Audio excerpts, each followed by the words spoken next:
Hi all, welcome to the world of statistics. So ഇന്നത്തെ വീഡിയോയിൽ regression and കോറിലേഷന്റെ fourth part MCQs and സൊല്യൂഷൻസും ആയിട്ടാണ് നമ്മൾ വന്നിട്ടുള്ളത്. ഒബ്വിയസ്ലി കഴിഞ്ഞ വീഡിയോസിൽ നിന്ന് കുറച്ചും കൂടെ അപ്ഡേറ്റഡ് ആയിട്ടുള്ള അല്ലെങ്കിൽ കുറച്ചും കൂടെ എന്താ പറയുക ഹയർ ലെവൽ ആയിട്ടുള്ള ക്വസ്റ്റ്യൻസ് ആയിരിക്കും നമ്മൾ വർക്ക്ഔട്ട് ചെയ്യുന്നത്. സോ സ്കിപ്പ് ചെയ്യാണ്ട് ലാസ്റ്റ് വരെ കാണുക. Okay, so now we move on to the first question. Standard error of the sample correlation coefficient are based on n paired values is. അതായത് standard error of the sample correlation coefficient, sample correlation കോഎഫിഷ്യന്റിന്റെ അതായത് n paired വാല്യൂസിന്റെ sample correlation കോഎഫിഷ്യന്റിന്റെ standard error എന്താണെന്നുള്ളതാണ് first question. Actually എന്താണ് sample correlation coefficient? Small r. Basically നമ്മൾ correlation കോഎഫിഷ്യന്റിനെ small r കൊണ്ട് തന്നെയാണ് ഡിനോട്ട് ചെയ്യുന്നത്. പിന്നെ സാമ്പിൾ കോറിലേഷൻ കോഎഫിഷ്യന്റ് എടുത്ത് പറയുകയാണെങ്കിൽ മസ്റ്റ് ആയിട്ടും സ്മോൾ ആർ തന്നെ ആയിരിക്കണം. ഓക്കെ, അപ്പൊ സാമ്പിൾ കോറിലേഷൻ കോഎഫിഷ്യന്റ് എന്ന് പറഞ്ഞാൽ എന്താണ്? അതാണ് നമ്മൾ അറിയേണ്ടത്. Sample correlation coefficient measures the strength and direction of a linear relationship between two variables in the sample. അപ്പൊ നമ്മുടെ സാധാ കോറിലേഷൻ കോഎഫിഷ്യന്റ് തന്നെയാണ് രണ്ട് വേരിയബിൾ തമ്മിലുള്ള റിലേഷൻഷിപ്പിന്റെ സ്ട്രെങ്തും ഡയറക്ഷനും. രണ്ട് വേരിയബിൾസ് തമ്മിലുള്ള റിലേഷൻഷിപ്പിന്റെ സ്ട്രെങ്തും അതിന്റെ ഡയറക്ഷനുമാണ് മെഷർ ചെയ്യുന്നത്. എവിടുത്തെ? സാമ്പിളിലുള്ള രണ്ട് വേരിയബിൾസിന്റെ. അതാണ് വ്യത്യാസം. ഓക്കെ, അപ്പൊ അങ്ങനെയുള്ള സാമ്പിൾ കോറിലേഷൻ കോഎഫിഷ്യന്റിന്റെ സ്റ്റാൻഡേർഡ് എറർ എന്ന് പറയുന്നത് 1 minus r square by square root of n minus 1. 1 minus r square by square root of n minus 1. ഇതാണ് standard error. 1 minus r square by square root of n minus 1. So here the answer എന്താണ് വരിക? None of these. ഈ പറയുന്ന മൂന്നും അല്ല അല്ലേ? കാര്യം square റൂട്ടിനകത്ത് n minus 1 വരണം. അപ്പൊ അതൊന്ന് ഓർത്ത് വെച്ചോളൂ. Okay. So now second question. Probable error is used for. Probable error എന്തിനാണ് യൂസ് ചെയ്യുന്നത്? Probable error. Probable error ശരിക്കും use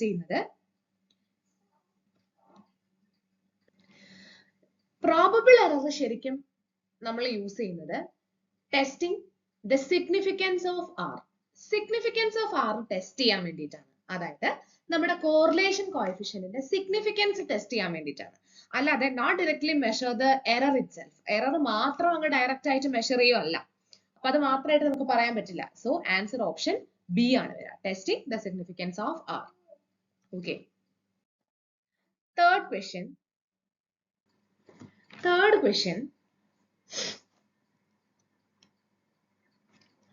The test statistic for testing H0 rho equal to rho naught with usual notation is.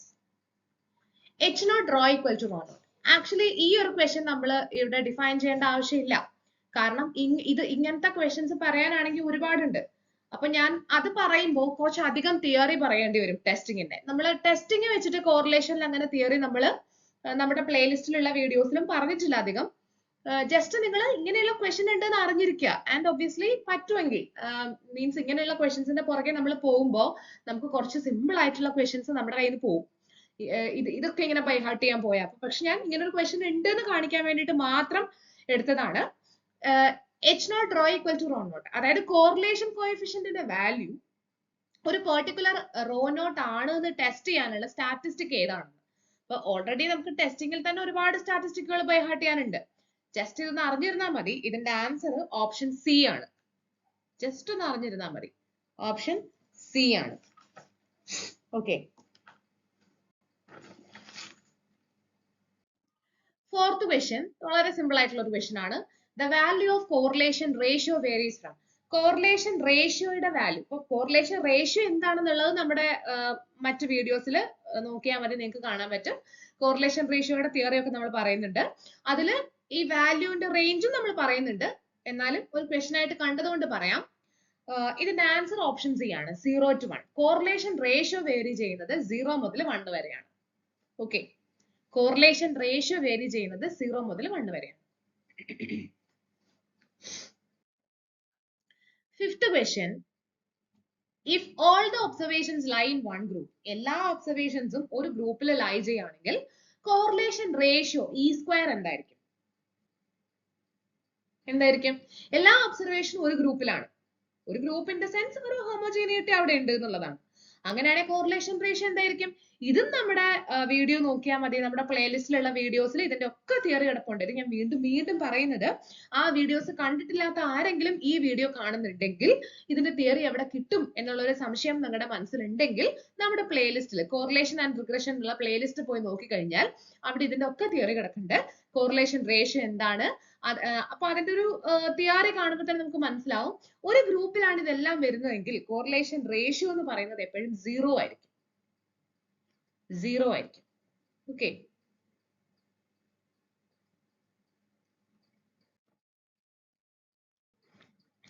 Sixth question.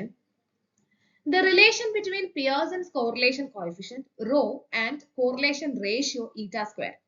ഇത് പഠിച്ചു വെച്ചോളാം. Correlation കോഎഫിഷ്യന്റും correlation റേഷ്യോയും തമ്മിലുള്ള relationship എന്താണെന്ന് വെച്ച് കഴിഞ്ഞാൽ റോ സ്ക്വയർ അല്ലെങ്കിൽ R square whatever it is, നിങ്ങൾ എന്താണോ സിമ്പിൾ യൂസ് ചെയ്യുന്നത് അത്. Rho square less than or equal to eta square ആയിരിക്കും. Rho square less than or equal to eta square ആയിരിക്കും. ഓപ്ഷൻ എ ആണ് ആൻസർ വരിക. അപ്പോ പിയേഴ്സൺസ് കോറിലേഷൻ കോഎഫിഷ്യന്റ്, അതായത് നമ്മൾ പഠിക്കുന്ന സാധാരണ കോറിലേഷൻ കോഎഫിഷ്യന്റും കോറിലേഷൻ റേഷ്യോയും തമ്മിലുള്ള റിലേഷൻഷിപ്പ് എന്ന് പറയുന്നത് rho square less than or equal to eta square ആണ്. Rho square less than or equal to eta square ആണ്. Okay.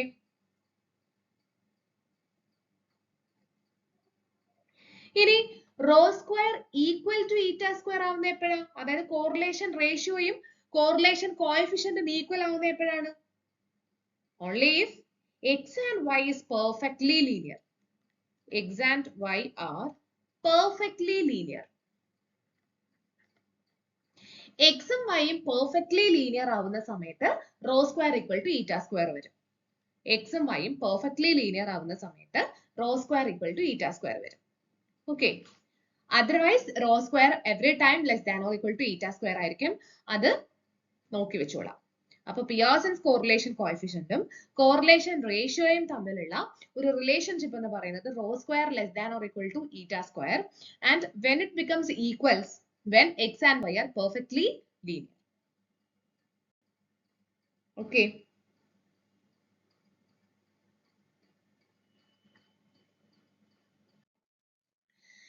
Next question, seventh question.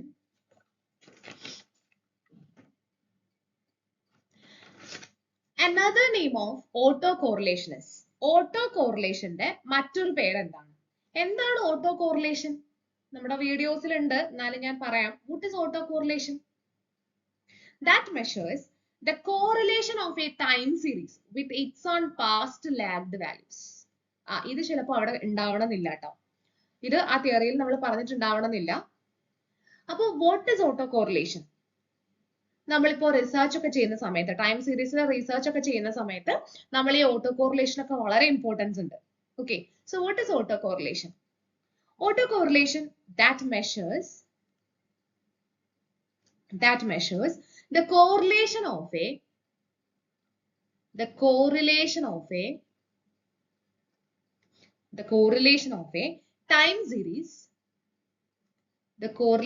a time series with എന്തുമായിട്ട്? ഇറ്റ്സ് ഓൺ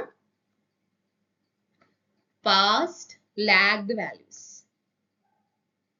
അതിന്റെ തന്നെ പാസ്റ്റിലുള്ള വാല്യൂസുമായിട്ടുള്ള ഒരു കോറിലേഷൻ ആണ്. അതൊരു ടൈം സീരീസ്. ടൈം സീരീസ് എന്ന് പറഞ്ഞാൽ അറിയാലോ, ടൈമിനനുസരിച്ച് റെക്കോർഡ് ചെയ്യപ്പെടുന്ന ഡേറ്റ. അങ്ങനെ ടൈമിനനുസരിച്ച് റെക്കോർഡ് ചെയ്യപ്പെടുന്ന ഡേറ്റയില് അതിനകത്ത് തന്നെയുള്ള, അതായത് ആ ടൈമിനനുസരിച്ച് റെക്കോർഡ് ചെയ്ത് വെച്ചിരിക്കുന്ന ഡേറ്റയ്ക്ക് അകത്ത് തന്നെയുള്ള പാസ്റ്റ് വാല്യൂസുമായിട്ടുള്ള റിലേഷൻഷിപ്പ് മെഷർ ചെയ്യുന്നതാണ് ഓട്ടോ കോറിലേഷൻ എന്ന് പറയുന്നത്. അങ്ങനെയുള്ള ഓട്ടോ കോറിലേഷന്റെ മറ്റൊരു പേര്, ഇത് സാധാരണ ഈ ഓട്ടോ കോറിലേഷൻ ഒക്കെ ഓട്ടോ റിഗ്രസീവ് മോഡൽസില്, പിന്നെ മൂവിംഗ് ആവറേജ് മോഡൽസില്, എരിമ മോഡൽസില്, അതൊക്കെ അത്യാവശ്യം സ്റ്റാറ്റിസ്റ്റിക്സ് പഠിച്ചിട്ടുള്ള ആൾക്കാർക്ക് അറിയായിരിക്കും. അവിടെയൊക്കെയാണ് ഇതിന്റെ ആവശ്യം വരിക. ഓട്ടോ കോറിലേഷന്റെ മറ്റൊരു പേര് സീരിയൽ കോറിലേഷൻ. സീരിയൽ കില്ലർ എന്നൊക്കെ പറയുന്ന പോലെ അങ്ങനെ വേണമെങ്കിൽ ഓർത്തിരിക്കാം. Serial correlation. So autocorrelation ന്റെ മറ്റൊരു പേര് serial correlation. Okay.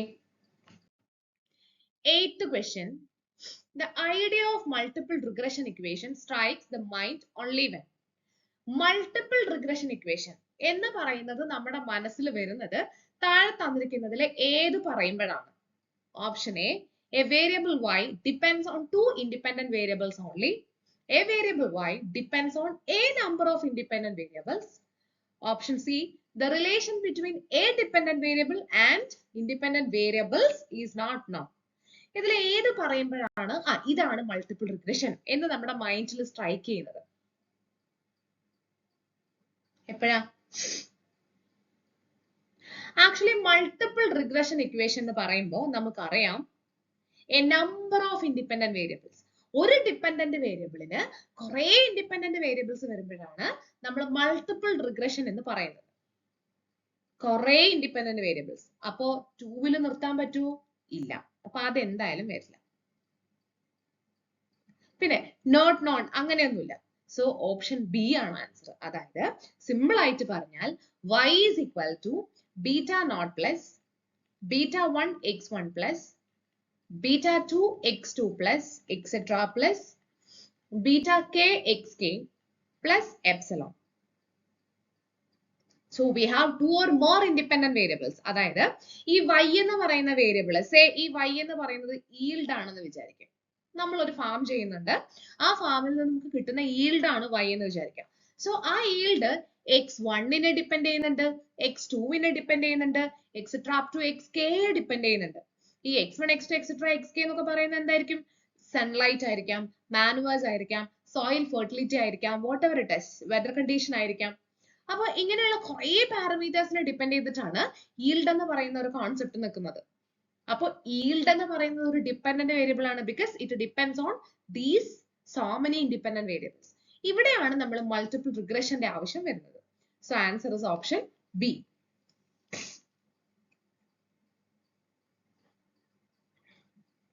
ഓക്കെ.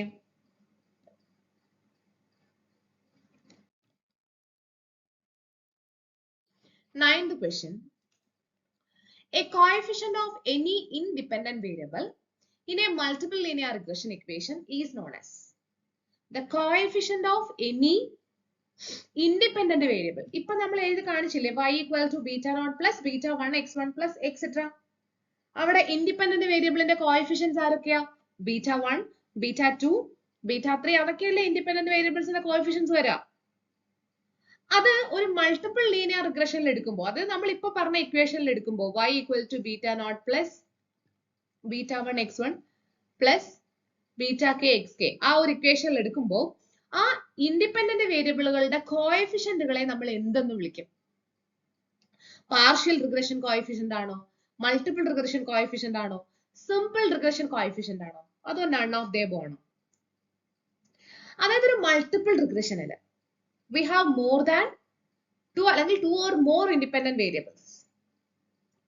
ഈ ഈച്ച് കോഎഫിഷ്യന്റ്, അതായത് ഈ ബീറ്റ ജെകള് റെപ്രസെന്റ് ചെയ്യുന്നത് എന്താ? ഈ ബീറ്റ 1 ആയാലും ബീറ്റ 2 ആയാലും etcetera up to beta K ആയാലും that represents what? The effect of the independent variable xj. The effect of the independent variable xj. xjകളുടെ എഫക്റ്റ് ആണ് ബീറ്റകള് റെപ്രസെന്റ് ചെയ്യുന്നത്.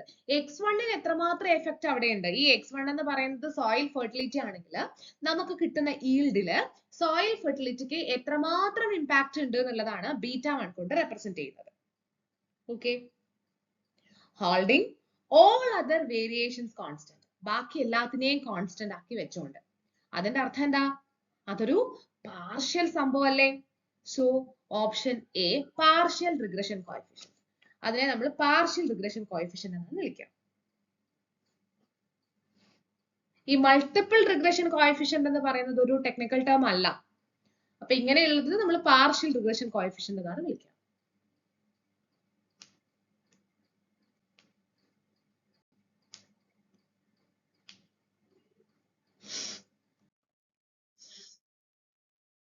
Next question.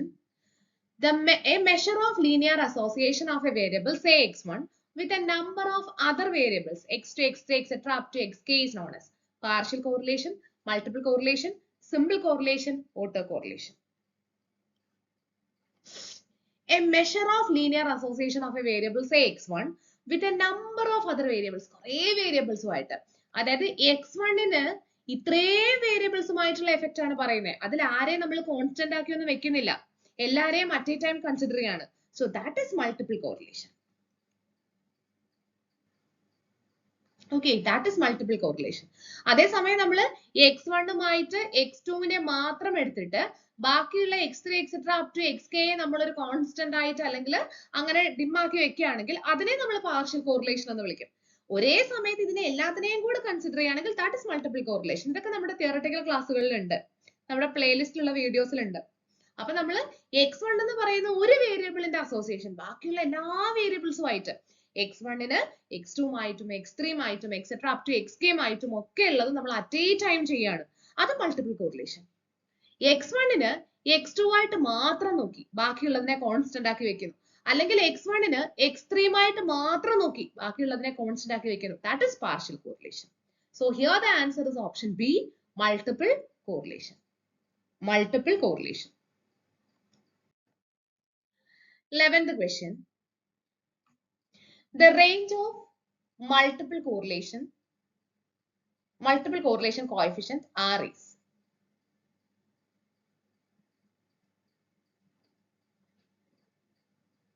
The range of multiple correlation coefficient R is. എന്താണ് multiple correlation coefficient ന്റെ range?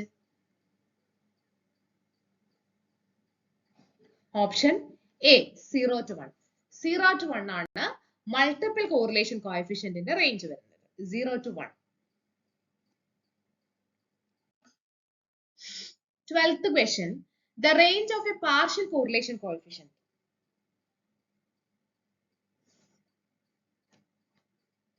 Partial correlation coefficient ന്റെ range എന്താണ്?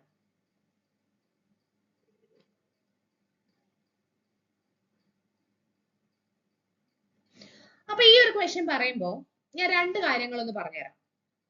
Already നമ്മുടെ വീഡിയോസിലുണ്ട്, എന്നാലും പറഞ്ഞുതരാം.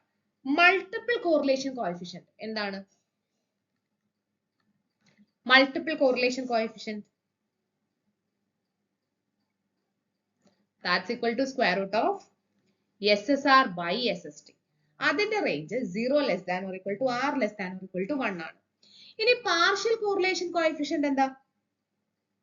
അത് നമ്മൾ ഇതാ ഇങ്ങനെ ആയിരിക്കും ഡിനോട്ട് ചെയ്യുക. R X Y dot Z, അതായത് എക്സും വൈയും തമ്മിലുള്ള റിലേഷൻഷിപ്പ്. സെഡിനെ നമ്മൾ കോൺസ്റ്റന്റ് ആക്കി വെച്ചു. ഇതാണ് ഞാൻ കുറച്ച് മുന്നത്തെ ക്വസ്റ്റ്യനിൽ പറഞ്ഞത്. ഒരു സമയത്ത് നമുക്ക് ഏതെങ്കിലും രണ്ടെണ്ണം മാത്രമേ സ്റ്റഡി ചെയ്യാൻ പറ്റൂ, ബാക്കിയുള്ളതിനെയൊക്കെ കോൺസ്റ്റന്റ് ആക്കി വെക്കേണ്ടി വരും പാർഷ്യലിന്റെ കേസിൽ. മൾട്ടിപ്പിൾ ആണെങ്കിൽ നമുക്ക് എന്ത് ചെയ്യണം? എല്ലാം കൂടെ എടുക്കേണ്ടി വരും. അപ്പോൾ ഇതിന്റെ ഒരു ഇക്വേഷൻ നമ്മുടെ പ്ലേലിസ്റ്റിലുണ്ട്, എന്നാലും ഞാൻ വെറുതെ ഒന്ന് പറയാം. R X Y minus R x z R y z the whole divided by square root of 1 minus R square x z 1 minus R square y z. ഇതിന്റെ റേഞ്ച് എന്ന് പറയുന്നത് -1 less than or equal to R less than or equal to 1 ആണ്. So the answer is option C, -1 less than or equal to R less than or equal to 1, അല്ലെങ്കിൽ -1 to 1. ഇതാണ് മൾട്ടിപ്പിളും പാർഷ്യലും. ഇതിന്റെ ഒക്കെ equation നമ്മുടെ പ്ലേലിസ്റ്റിലുള്ള വീഡിയോസിലുണ്ട്. Okay, എപ്പോഴും പറയുന്നില്ല. 13th question. If the value of multiple correlation coefficient R is near to 1, it leads to the conclusion that multiple correlation coefficient ന്റെ value near to 1, 1നോട് അടുത്താൽ നമുക്ക് എന്ത് കൺക്ലൂഷൻ പറയാം?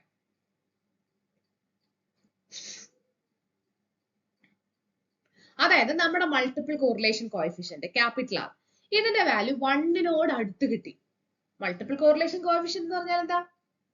ഒരു ഡിപെൻഡന്റ് വേരിയബിളിനെ എല്ലാ ഇൻഡിപെൻഡന്റ് വേരിയബിളുമായിട്ട് സ്റ്റഡി ചെയ്യണം. അപ്പൊ അത് കറക്റ്റ് 1ലോട്ട് കിട്ടിക്കഴിഞ്ഞാൽ അതിന്റെ അർത്ഥം എന്താ? Linear relation is A good fit. അത് എല്ലാ കോറിലേഷൻ കോഎഫിഷ്യന്റും അങ്ങനെ തന്നെയാണ്. Linear relation is A good fit. നല്ലൊരു ഫിറ്റ് ഉള്ള റിലേഷൻ ആണ് അവർ തമ്മിൽ.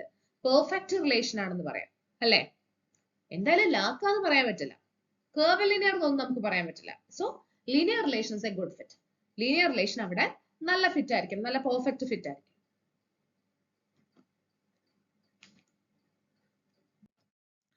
14th question. The multiple correlation coefficient are 1.23 of x1 with x2 and x3 variable as always greater than the correlation coefficient of zero order, less than the correlation coefficient of zero order. Zero order എന്ന് പറഞ്ഞാൽ നമ്മൾ സാധാരണ പറയുന്നത് equal to each of the correlation coefficient of zero order all day. എന്താണ് answer വരിക? എന്താണ് ഈ r അല്ലെങ്കിൽ r സ്ക്വയർ റൂട്ട് ഒഴിവാക്കുക. അപ്പൊ നമുക്ക് സ്ക്വയറിൽ പറയാം. r എന്താണ്? അതായത് r 1.23 ഇക്വേഷൻ എന്താണ്? r 1.23 square r12 square plus r13 square minus 2r12 r13 r23 the whole divided by 1 minus r square 23. ഇത് പഠിച്ചു വെച്ചോളാം. പഠിക്കാൻ എളുപ്പം 1 2 1 3 then 1 2 1 3 2 3 താഴെ വരുമ്പോൾ ഈ 2 3 മാത്രം എടുത്താൽ മതി. അങ്ങനെയൊക്കെ ഒരു ട്രിക്ക് വെച്ച് പഠിച്ചു വെച്ചാൽ മതി. നമ്മളോട് ചോദിച്ചിരിക്കുന്നത് അതൊന്നല്ല. ഈ r 1.23 മൾട്ടിപ്പിൾ കോറിലേഷൻ കോഎഫിഷ്യന്റ് എപ്പോഴും എന്തായിരിക്കും? കോറിലേഷൻ കോഎഫിഷ്യന്റ് ഓഫ് സീറോ ഓർഡറിനേക്കാളും വലുതാണോ ചെറുതാണോ ഈക്വൽ ആണോ? അതിന്റെ answer r 1.23 greater than or equal to mod r12. r 1.23 greater than or equal to mod r12. And also r 1.23 greater than or equal to mod r13. അതായത് greater than ആയിരിക്കും. അതായത് നമ്മുടെ സാധാ കോറിലേഷനേക്കാളും, അതായത് ഇപ്പൊ ഇതിനകത്ത് ഈ x1ന് x2മായിട്ടും x3മായിട്ടുള്ളതാണ് നോക്കുന്നത്. അപ്പോ സാധാ കോറിലേഷൻ കോഎഫിഷ്യന്റ് അതായത് x1ന് x2മായിട്ടും x3മായിട്ടും ഉള്ളത് നോക്കിക്കഴിഞ്ഞു കഴിഞ്ഞാൽ അതായിരിക്കും കുറവ്. അതായത് മൾട്ടിപ്പിൾ കോറിലേഷൻ കോഎഫിഷ്യന്റ് ആയിരിക്കും കൂടുതൽ. So the answer is greater than correlation coefficient of zero order. ഈ correlation coefficient of zero order എന്ന് പറഞ്ഞാൽ നമ്മുടെ സാധാ simple correlation x1 x2 തമ്മിലുള്ളത്, x1 x3 തമ്മിലുള്ളത്, അങ്ങനെ. ഓക്കെ, അപ്പൊ മൾട്ടിപ്പിൾ കോറിലേഷൻ കോഎഫിഷ്യന്റ് ആയിരിക്കും വലുത്. ഈ രണ്ട് റിലേഷൻസ് പഠിച്ചു വെച്ചോ, ആവശ്യം വരും. ഓക്കെ,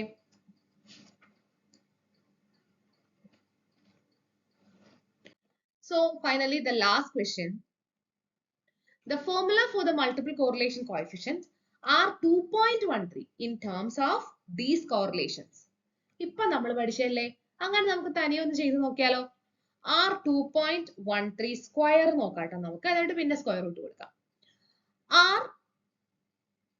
എങ്ങനെയാ ഞാൻ പറഞ്ഞു തന്നത്? ഇങ്ങനെ ക്രോസ് മാച്ച് ചെയ്യാം. So r21 square plus r23 square minus 2r21 r23 finally r13 the whole divided by 1 minus r13 square. ഇനി ഇതിന് സ്ക്വയർ റൂട്ട് കൊടുത്താൽ മതി. അപ്പൊ ഇതിൽ ഏതാ വരുന്നേ? സൂക്ഷിച്ചു നോക്കിയേ. Option D. സ്ക്വയർ റൂട്ട് മൊത്തത്തിലാണേ, ഇവിടെ വരെ ഉണ്ട്. Okay, so this is the final answer. അപ്പൊ ഇത്രയും ക്വസ്റ്റ്യൻസ് ആണ് നമ്മൾ എടുത്തത്. അപ്പൊ നമ്മൾ ഈ ഒരു പാർട്ടിൽ വരെ ഇപ്പൊ നമ്മൾ 4 പാർട്ട് കോറിലേഷൻ ആൻഡ് റിഗ്രഷൻ ചെയ്തു.